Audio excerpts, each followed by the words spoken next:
Before we dive into today's episode, I have something truly special to share. Next September, I'll be leading an intimate women's retreat through the south of France and northern Italy, and you're invited. Picture this: mornings exploring the colorful markets of the French Riviera, afternoons sipping wine, and a hotel view with golden Mediterranean sunsets. Whether you love photography, food, or just want to reconnect with your playful creative self, this trip is designed for you. Spots are limited, so if all this sounds like your kind of adventure, please visit tourwithabsolutely.com and look for the tour France and Italy with Crystal. You can also send me a message or check out the show notes. Claudine Hemingway is a descendant of famed writer Ernest Hemingway. We bumped into each other at a party and decided to team up and dive deep into French history, but with a twist, by bringing a spotlight to those lesser-known creatives in France. This is History with a Hemingway. Welcome back to Paris History, Avec, Hemingway. I'm back with Claudine, and this is part 3 of the Mona Lisa. I hope you guys have been following along in Mona's adventure. We're teaching you everything there is to know about her, and I'll let Claudine take it from here. Yeah, this has been kind of fun. And at the rate I'm going, we'll be doing this for about 4 years. There's so much information. There's so much that I have found that I want to share about it to kind of give a new appreciation for the Mona Lisa, which basically I began this because selfishly, as I've mentioned in the past episodes, because I talk about her all the time on tours of the Louvre, I was like, I've got to find some new information because I'm getting tired of hearing myself talk. I mean, I think that we're all going to be much well-versed in Mona Lisa after this, and we'll appreciate her so much more. I know. And then you'll go to the Louvre and see her and you'll know everything about her. But today's episode, we're going to talk about specifically Vincenzo Peruggia, who was the gentleman that stole her, and then also who Lisa was, which we did, I think, in year 1. Or maybe it was right after our first year, our 50th episode. We talked a little bit about 3 ladies of the Louvre, meaning Wing Victory, Venus de Milo, and the Mona Lisa, but we're going to go into a little more detail now. But first, we'll talk about Vincenzo. So Vincenzo, who was the one, her, as you know from the past 2 episodes, was born on October 8th, 1881 in Dimenza, which is in northern Italy, very close to the French border, just right up there in the very north side. He was the oldest of 5 children, and he began working at the age of 12 as a house painter in Milan. I mean, back then you had to go to work pretty early. You had to just basically grow up and be an adult. Yeah, it was time to get to work, kids. Time to get to work. In 1908, Vincenzo decided to move to Paris, where after he arrived, he became very sick and was hospitalized for lead poisoning, which is a little nugget that'll come into play a little bit later on. Moving away from the painting business, he got a job working for the A. Gobier company that had worked on the glass and windows of the Louvre since 1832. That's pretty cool. Pretty cool. So the company's not in business anymore. I looked it up because I thought, I wonder if they still are around and if they have a picture of him on their wall, but they're not around anymore. But at that time, unhinged people kept going into the Louvre, slashing paintings. So that's when the Louvre decided that the most important pieces need to be protected with new frames and glass. Vincenzo time with the Gobier company was ideal. His French co-workers picked on him and called him macaroni, which is, it's so funny because that sounds like such a, 4th grade insult. I don't think they were the smartest bunch. I don't think they were the smartest bunch, but needless to say, he became the best at what he did. And when the Louvre needed the frames for the Italian masters replaced, Vincenzo was the only one they asked. And of course, I just said the Italian masters, so you kind of figure out what happened there. Each day for a year, Perugia was up close and personal with each of these Italian paintings that had once belonged to the kings of France. After the Raphaels were complete, Vincenzo tackled the Leonardo da Vinci's and, of course, the Mona Lisa. Because remember, this is 1911. This is before she's stolen. So she's not really, like we talked about last week when she was moved out in 1870, she went in like convoy number 2, just some random crate. She was still Da Vinci, which was still pretty amazing, but not to how she's handled today. Yeah, definitely. She wasn't famous. She wasn't famous, but this gave him a very in-depth knowledge of the future star of the Louvre, although he hadn't decided to steal her quite yet. One theory that has been floated around that he chose the Mona Lisa because it resembled one of his girlfriends. When his tiny apartment was inspected after his arrest, they found over 90 letters from a woman named Mathilde. She is a mystery woman that is also tied to one of his few brushes with the law prior to the big theft. Vincenzo saw Mathilde one night in a Parisian dance hall and saw another man talking to her. She brushed him off when this man stabbed her. Vincenzo zoomed in to be the knight in shining armor, took her to a home of an older Italian woman in his neighborhood who cared for her. The two of them exchanged letters for about 2 years. But we don't know anything other than her first name, and we have not ever seen a picture of her. But that wasn't why he picked the Mona Lisa. But he wasn't a stranger to the police. He was in the system. His fingerprints were already in the system. But in those days, the fingerprints were on paper. And so a stack of 1,000 criminals had to be searched through to find the matching thumbprint of the thumb, the print that they found on the frame. And of course, they weren't doing that. Yeah, there wasn't much fingerprinting going on back then. Yeah. I mean, it's so I called last week, I called it in some ways it was the perfect crime, but that crime could not happen today. There's no way. If the same thing happened, well, first of all, he wouldn't even get out of the loop. I mean, maybe he'd get out of the loop. Actually, no, because it's all covered in glass now. So now it's all covered in glass and you've got 6 people at all times. But, I don't think you could take a painting, even though somebody did years ago, he up in the Sully wing, because I've also looked up what other thefts have happened, and I'll talk about those in a future episode. But somebody actually went up to a painting in the second floor of the Sully wing where I was just in there yesterday morning. Like, it's me and a guard I see a guard every half an hour. That's it. And somebody took a switchblade and just went up to it and didn't have any glass on and just sliced it out of the frame, folded up, and walked out the Louvre, and they've never seen it since. I mean, yeah.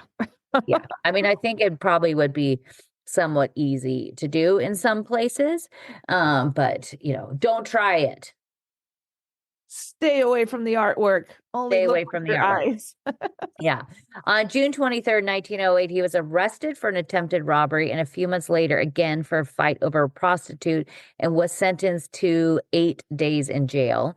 The working theory was that Vincenzo believed Napoleon had stolen her from Italy. For decades, his daughter and family believed he had taken her as an act of patriotism. However, that was all dispelled when letters were found where he repeatedly said he had a large payday happening soon, and he was going to go on a vacation down to Capri. Following his arrest, he was held in the Italian prison and worshipped like a king. Strangers offered to pay for his lawyer. Women sent him love letters and brought him flowers each day, and the Italian papers claimed him as a hero. Wait, what? Yeah.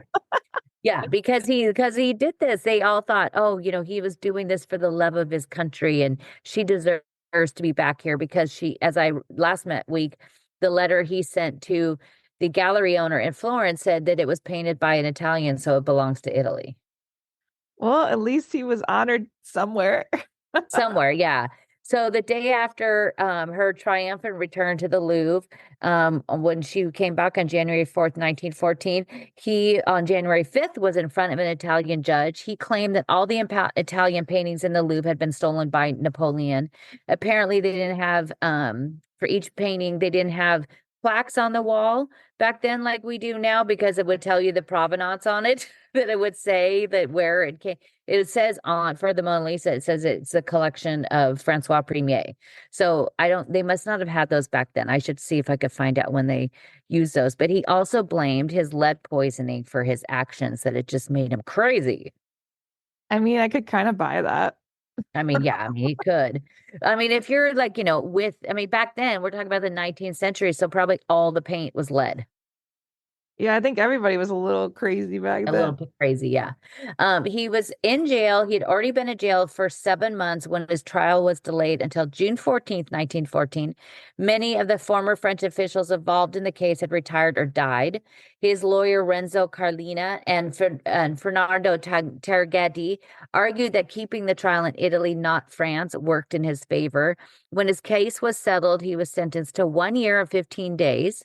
On July 28th, World War I was declared, and the next day, Perugio's case was reduced to 7 months and 9 days. He had been in jail since December 14th, 1913, so authorities declared that he had served enough time and he was released the same day. Whoa. Holy cow. So he only went to jail for stealing the most important piece of art in the world now for 7 months. That's pretty wild. I mean, do you think they would have been harder on him today? Oh, I think so for sure. Yeah. I mean, there's people that have stolen art. There's like a famous forger, and he's gotten a lot more than that. Yeah, I think they went pretty light on it. It went pretty light, but it also was World War I was starting, all of that. It was a Dreyfus affair. Like all of these things kind of were the perfect storm for him to get out of it. But there's a part coming up here that it still kills me when I think about this. The perfect crime of one of the greatest pieces of art resulted in nothing more than a hand slap. Because he was viewed as a hero, he returned to a small village in northern Italy, and then he joined the army fighting for the country he loved. In 1921, he married, and with his new wife, he returned to France and opened up a paint shop. One day he decided to take her to Paris and visit the Louvre, and this really kills me. On a Sunday morning in 1923, Vincenzo was now known as Pietro Perugia, changed his first name. He walked into the Grand Gallery and introduced his wife to the Mona Lisa. No. You think it's true? That's Yeah, hilarious. because I saw this documentary that was of his talking to his daughter Celestina, which I will tell you a little bit about her in a second. But in the video, it's this guy, I think he worked for, like, I think he was a writer on like Seinfeld or Everybody Loves Raymond, some show like that. And he was obsessed with the theft of the Mona Lisa. And I will see if I can find the documentary. Maybe it's on YouTube and I'll put it in my show notes on my website. But he goes and he talks to Celestina, his daughter, and because she believes, like I said, that he did this for patriotism, but they found that no, he didn't. They found like actual letters that he wrote. And then one of her children goes to Paris and goes into the Louvre. Not only does it go into the Louvre, but the Louvre let them film this on closing day. I was like, I don't know if I was a Louvre, I would let the descendant of the guy who stole her just wander on in. That is so funny. Only in France, I feel like. Only in France, but they did say that he went there. They were, in the documentary, like he went to the Louvre with his wife. I mean, what do you say? Like, hey, look, she used to be under my oven for 2 years. All is forgiven. I mean, he served his time. I mean, I would think that they would have like his photo. Like as soon as he walked in the door, you'd have everybody like chasing him down. Like, oh my God, it's here. Like a micro celebrity. I know. It'd be like Da Vinci Code. They I need to make Da Vinci Code 2, and it's all about Perugia. I mean, there should just be a whole like series recreating all this. I did find, and I think it was Jodie Foster. And it was an article in 2020 saying that she had purchased a book that was about the theft of the Mona Lisa, and she would turn it into a movie. And I cannot find anything since that article in 2020. I'm sure COVID did something to delay it, but hopefully they do that later. I really hope they make it happen. That would be fantastic. Yeah, and then I could pick it all apart because it'd be inaccurate. It's amazing doing this research that I've been doing now for 5 months, the different versions of things I find. And I keep using like the main Louvre stuff as kind of my number one source material. But it's funny how like you could read articles and things like that, or what people put on their blogs or website. And it's like, no, that's not how that happened. I mean, that's the good and bad thing about the internet, right? You can get all Yeah. kinds of information. It is. It's pretty interesting. But I mean, my exhaustive research, I do so much of it because I want to get it right. But on his birthday, on Vincenzo's birthday, October 8th, 1925, He was holding a bottle of champagne. He fell to his feet and died instantly of a massive heart attack. His daughter Celestina was just 19 months old. She was too young to remember him, but she claimed, that he had, done this out of the love of country. And then she died in 2011, but she did realize by the time she died that her father had stolen the Mona Lisa because he also wanted a payday. And if you watch this documentary, which I'll look for it and put it on my website, it's kind of sad too because they go and they're sitting with her daughters, and the guy's like, okay, this is what I found, and he didn't. He stole it because he also wanted the money, and she kind of gets upset. She's like, I don't need to hear anymore. It's kind of sad. It is sad. And I always thought it was because he was a patriot, but it was just the money at the end of the day. Yeah, I mean, I think it was a little bit of the Patriot, but he had wanted to steal. The painting he wanted to steal wasn't even the Mona Lisa, but it was much bigger, and which we'll talk about later. But it was funny because it wasn't like he just had his sights on the Mona Lisa and that was going to be it. Because again, she wasn't the biggest thing, the most important thing in the museum. I mean, there's so much to digest here, so much Mona Lisa information, guys. I mean, how will we ever be the same after this? I know. Well, Perugio, when he died, which on his birthday, the amount of times I find that historical figures die on their birthday or within a few days, it's kind of a crazy, I mean, it's obviously just the luck of the draw, but it's this really crazy phenomenon that I have found how many people die within a few days of their birthday. But when he died, he was buried in the Condé Cemetery in the tiny town of Saint-Maur-des-Fossés, which is just on the eastern edge of Paris. It's right by Vincennes. When the family stopped paying for his plot, his body was exhumed in the 1950s and placed into a communal grave. There's no grave marker there now for the notorious thief, but I guess you could go to the Louvre and visit Lisa, which I'll tell you now all about Mona Lisa and who she was. I think it's kind of fitting he was just thrown into a mass grave. I know. I kind of want to go there because it's actually like it's just a quick Arriere A line, and I kind of want to go to the cemetery, even though there's no marker there. Yeah, I mean, why not? I mean, you get to see Mona all the time. Now you got to go full circle and see I know her. I got it full circle, and then I'm going to track down all the copies, which again we'll talk about that another time. But Lisa herself, and I remember years ago when I found this book in the Louvre. I don't know if they still have it anymore, but it was in French or English, and it's this little book, kind of almost looks like it's got like drawings and everything. It kind of looks like it's for kids, but it's not. And it's basically called "Why is the Mona Lisa Famous?" And it has a very tiny paragraph about the theft because I'm sure the Louvre is like, we're not gonna, it's written by the Louvre. We don't really want to, endorse that. But I remember reading it and had said like this is who she was and this was her birthday. And I remember thinking, oh, she was a real person, which of course she's a real person because somebody modeled for it. But she's become this larger than life thing that when I do tell people on tours that who she really was, they're always surprised. I know because we've been idolizing her for so long. It's kind of hard to imagine you thought maybe she came out of his mind or something. Yeah. Yeah. And I mean, there is one theory where some people think that it's Leonardo in drag, which it's not. I've definitely heard that before too. Yeah. So Lisa herself, Lisa di Antonio Giardini, was born in Florence on June 15th, 1479, to a noble land-owning Tuscan family. Not far from the Palazzo Pitti, where the Medici family lived, was a home of her parents, and Anton Maria Giardini and Lucrezio de Caccia. The family lived on the corner of Via Maggio when Lisa was born and then moved to the other side of the river in 1494 near Santa Croce. Between Via del Pepe, they discovered that they had their new neighbors, the Gioconda. On March 5th, 1495, at 15 years old, Lisa married the son of their neighbor, Francesco del Gioconda, Francesco was rich, very rich from his family that they were in the silk business.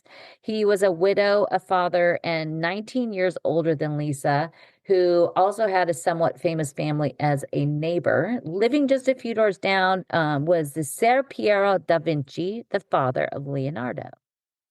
Whoa, that's pretty cool. That's pretty cool. A year later, they welcomed their first child, Piero, quickly followed by Piera in 1497, Camilla in 1499, and Marietta in 1500, Andrea in 1502, and finally Gioconda in 1507. So Gioconda was the name. That's so Sad, neat. yeah, sadly, only two survived past adolescence. I saw something also online of these two daughters that say that they are the descendant of Lisa, and like it's like, I don't know, they're like seventh generation or something like that. But it was funny because they were interviewed for something on like American TV, and both of them have like the long black hair. They kind of style their hair like Lisa does in the painting. That's so funny. I need to see that. Yeah. Francesco became a civil servant and was elected to one esteemed post after another from 1499 to 1512. Once thought to be working for the exiled Medici family, he was tossed into prison until the Medicis returned and bailed him out. In 1502, Francesco commissioned the neighbor's kid, Leonardo da Vinci, to paint a portrait of his wife.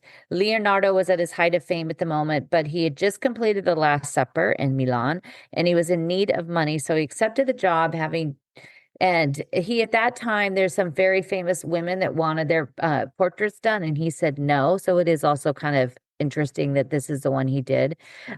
Lisa had just given birth to her son, Andrea, and she sat for the portrait, considered quite large at the time, and for the subject matter. And we'll go into that, some more details about the painting itself.